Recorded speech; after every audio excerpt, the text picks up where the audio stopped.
Want to speak real English from your first lesson? Sign up for your free lifetime account at EnglishClass101.com. Hi everybody, my name is Alicia. Today I'm going to talk about how to pronounce the ending ed sound in past tense regular verbs. So I'm going to talk about how to make the three different sounds that we use when we're using the past tense forms of these verbs. So let's get started. Okay, so as I said, this is for regular past tense verbs. So verbs which take an ed ending. Verbs which don't take an ed ending in the past tense, I'm not going to talk about those in this lesson. Just ed ending verbs, so past tense conjugations. Okay, so there are three different pronunciations that we use for this ed sound. I'm going to talk about each one and kind of a rule that can help you as you try to decide the best or the most correct pronunciation.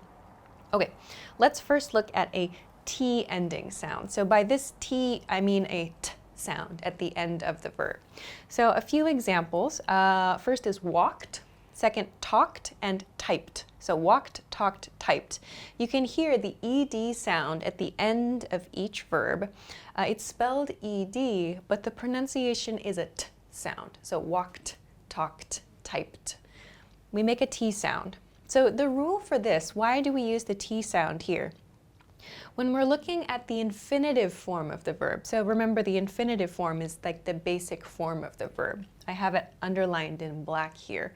If the infinitive ends in an unvoiced sound, we use this T pronunciation. So I'll talk about unvoiced in just a moment here. But in this case, the infinitive forms are walk, talk, and type.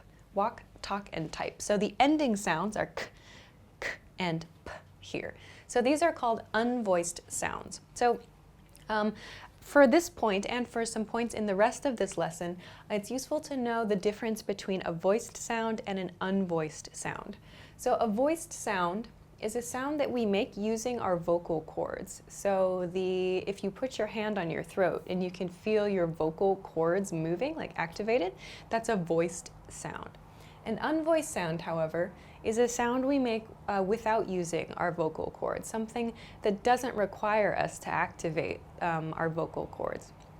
So I said in this case, for the T sound, we use this sound for infinitives which end in an unvoiced sound, meaning our vocal cords are not activated. So here, as I said, walk ends in a K sound, talk ends in a K sound, and type ends in a P sound. So for K sounds and P sounds, our vocal cords are not activated. We're not using our vocal cords to make this sound. So we apply a T sound for the end of the verb when we're conjugating into past tense. So this is the first type of pronunciation for today. Okay, let's look at the second type for today. The second type is this D ending sound. And by D, I mean like a soft D sound. So a few examples. I have smelled, breathed, whispered, lied, booed, and need. So in each of these, you can hear there's this soft D sound for the ending. Not an ED sound, ed, but a D sound, a soft D sound. So in this case, how do we know that we should use a D sound at the end of these? In this case, we should use this sound for infinitives which end in a voiced sound. So as we learned up here, voiced sounds are sounds that require us to activate our vocal cords. So in this case, the end of the infinitive form, here smell is the infinitive. So the ending sound, l, requires vocal cord activation. So I'm using my vocal cords to make a l sound here. Same thing with breathe. This th sound at the end, I have to use my vocal cords to make this sound. Next one, whisper. The sound here uses my vocal cords. So I'm using the d, whispered. We see the same thing. The last three examples I have here use vowel sounds at the end. So lied, booed, need. These are voiced sounds. So we need to use a d sound to end the word. So this is when we use the d ending. Okay, let's look at the last type over here. The last type is this id ending. It's like an id sound. Let's look at some examples. So here I have wanted, pleaded, and started. These are all examples of infinitives that end in a t or a d sound. So here the infinitive form of my first example, want, ends in a t sound. My second example, plead, ends in a d sound. And my third example, start, ends in a t sound as well. So for infinitives which end in a t or a d sound, a t or a d sound, we use this id ending. So wanted, pleaded, started. So these are the three types of ending ed sound pronunciations. So if you're having trouble trying to decide how to pronounce an ed sound, you can kind of think of these rules to help you, I hope. But if you want to know like which sounds are unvoiced or which sounds are voiced, if it's hard for you to determine like when you are using your vocal cords or when you're not using your vocal cords, here's a quick tip. So here are here are the unvoiced consonant sounds. So the unvoiced consonant sounds, meaning the consonants that we make without using our vocal cords, are ch, f, k, p, s, sh, t, and the th sound in think, think.